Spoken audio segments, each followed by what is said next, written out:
Pô, cara, como que tá aí, cara, os competidores aí, nossos atletas aí? Nossos homens de sunguinha? Cara, a primeira coisa é uma novidade aí, eu não sabia, não, fiquei sabendo agora há pouco tempo, o Ciban mudando de categoria, né? Sim, o Ciban, E aí? mas ele fez só pra despedida mesmo, só pra brincar. Ele não vai seguir? Não, o Ciban, pelo menos, ele disse que não, né? O Ciban, ele começou na categoria Open porque na época meio que quase não existia a Classic Physique ainda, ela tava começando. Até pra explicar pra galera que a categoria, que é a categoria do Mr. Olímpia, sempre foi a Open, Sempre né? foi a Open, exatamente. Que é a categoria do Arnold Schwarzenegger, Tem um dessa troféu galera. que chama Sandal. Esse troféu, ele passa de mão em mão pro Mr. Olímpia. Entendi. E esse Sandal foi... não é exatamente, mas é considerado o primeiro fisiculturista da história. Entendi. Entendeu? Tem muito tempo. E aí ele representa o Mr. Olímpia e antigamente só existia Mr. Olímpia. Só que o esporte foi popularizando e aí foram criando outras categorias. Aí hoje tem aquele monte. Entendi. Inclusive o fisiculturismo tem mais categoria feminina do que masculina. Sim. Tem um monte, né, Eu cara? acho que tem uma a mais. Cara. Porque depois... E tem até aquela lá que tem os trans, né, não? Não, esse daí ela não chegou, ela não tá no Mr. Olímpia. Ainda não tá no Mr. Entendi. Eu não sei se vai chegar a ter um dia. Porque isso aí é só um experimento que eles estão fazendo. Como é empresa privada, eles podem fazer o que eles quiserem.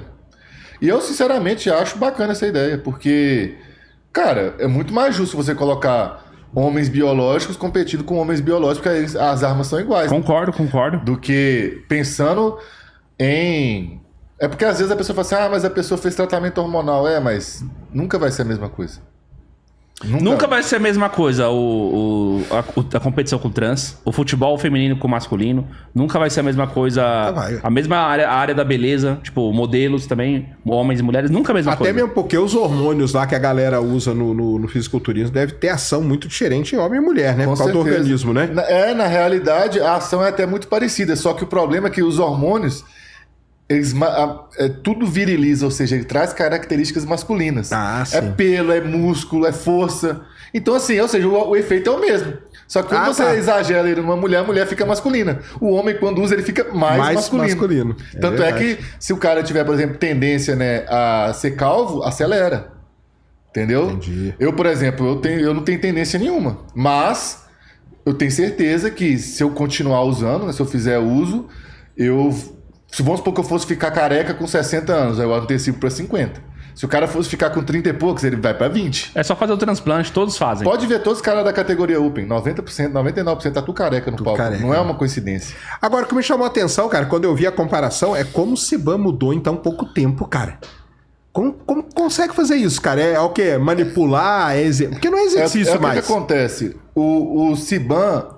Como a gente não acompanha ele tão de perto, assim, porque ele não dá essa abertura pro público, que ele sempre se mostra, tipo... Às vezes ele faz uns desabafos, mas assim, ele não demonstra esse sofrimento para bater peso na aparência dele. Entendi. Então, assim, ele passa esse aspecto de super-homem, de que é inabalável. Só que ficou evidente que ele realmente também, assim como todos os outros, ele sofria muito para bater peso. E a prova disso que um mês depois, ele subiu com 7, 8 quilos mais pesado. Isso é foda. Entendeu? Isso é muito, né? É muita coisa.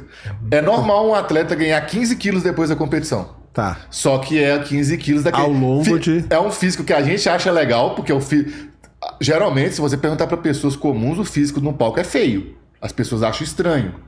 Só pessoa que é muito marombeiro, que acha, cara, é da hora, o cara tá só a pele e músculo. A gente que é do meio, a gente acha legal. Mas se você parar na rua e perguntar, a grande maioria das pessoas vai achar esquisito. Só que aí depois desses 10 dias depois do show, que o cara ganha 10, 15 quilos, aí que o shape fica da hora. Que aí dá uma enchida. Dá uma enchida, o cara fica mais saudável, o rosto enche e tudo. Então o Ciban, ele competiu, claro, ele fez a preparação certa, ele não fez igual, por exemplo, sei lá, você pegar um atleta que ele realmente tirou férias, competir agora, vou competir só ano que vem, ele chuta o balde. Não necessariamente vai comer só merda, mas assim, ele vai comer arroz, feijão, as coisas que ele gosta de comer. E aí o cara tem uma subida meio que descontrolada. Entendi. Mas como o Ciban sabia que ele ia competir, aí então ele fez controlado. Ali. Então, assim, ele fez uma dieta. Com certeza ele ainda passou fome, mas comendo muita comida. Entendi. Mas você acha que ele não continua, não? Então foi despedida mesmo. Ele falou que não. O Ciban já vinha de vários problemas de saúde, né? Tem um problema no rim muito sério. O problema dele é incurável, né? Então... ele é corajoso. Ele vai lá para aqueles lugares lá onde é que não tem ética, de parada de ciência, né? Que pode fazer qualquer coisa com célula, tronco, com tudo, não tá nem aí. Ele foi lá tentando de tudo, cara. E ele tem uma bola. Ele tem um músculo dele que é uma bola ali, né? Que dele é uma lesão. Ele lesionou várias vezes, né? E aquilo lá o pessoal não leva em consideração aquilo na hora? É porque essas lesões, se tivesse um cara com físico igual, sem aquilo, poderia ser que a pessoa ganhasse.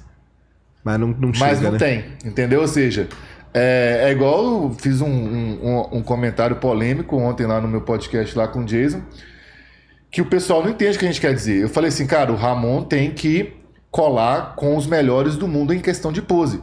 Aí a gente fala isso, a pessoa fala assim, ele vai ouvir quem? Então vai ouvir você? Não, cara, não tem que ouvir eu. Se eu ouvir o que eu falei pra ele ouvir quem entende. Você acha que esse é o grande problema? Não é que é esse o como? Posar? A pose em si? Não, tem vários brasileiros que posam muito bem. O Zancanelli posa muito bem. O Diogo Montenegro, em outra categoria, posa muito bem. O Brandão posa bem. O Horst, mais ou menos, mas assim, é suficientemente bem para uma categoria Open. Só que o Ramon, ele destoa dos outros ali no topo. Sabe? É como se você desse uma Ferrari para uma pessoa inexperiente pilotar. Entendi. Entendeu? Você pega lá o Veloz Furioso, você joga o carro na mão do Toretto e tira leite de pedra. Então, assim, tem muitos atletas que conseguem, por exemplo, o Urs, que é o alemão. Sim. Lá, né? Ficou em terceiro, né? Sim. Ele é um cara que faz milagre com o shape dele, cara. A cintura dele é larga, as costas dele não é larga, ou seja, o ideal é a cintura fina, costas largas. Mas ele consegue fazer uma ilusão de ótica que ele fica com a cintura extremamente fina na pose de frente. Isso é o quê? Isso é saber posar. E eu fiz igual eu falei, né? Tava no ao vivo e falei isso, e aí o pessoal já fez corte. Só que o pessoal joga as frases de eu falando assim: porra, o Jorlan, não tem que colar com o Jorlan. Porra, não tem que colar com o Sardinha. Porque eu tava explicando. Só que aí, quando o cara vê eu falando isso nos 5 primeiros segundos de vídeo que tá no corte, os caras já começam a descascar. Nem assiste o vídeo. Eu não tô falando que os caras não sabem nada, não. Só tô falando o seguinte. Essas pessoas, mano, o Jorlan é um cara que conhece. Inclusive, o Jorlan é um bom posador, tá? Ele é excelente. Inclusive, eu acho que o Ramon, se for pra escolher alguém aqui no Brasil, deveria ser o Jorlan. Só pra você ter noção do que eu tô falando. Mas, se ele tiver a oportunidade de colar com a pessoa que ensina o Ciban, que ensina o Ciban não tá aí. Ele aposentou também. Aposentou também? Mas ele fala que eu vi, né? Eu ouvi aí a galera falando que o técnico aposentar é foda. Não, porque o técnico do Ciban, ele não precisa, né? Ele é rico. Ele já é rico. Rico e ele escolhe a dedo. Então ele escolhe quem ele vai treinar, entendeu?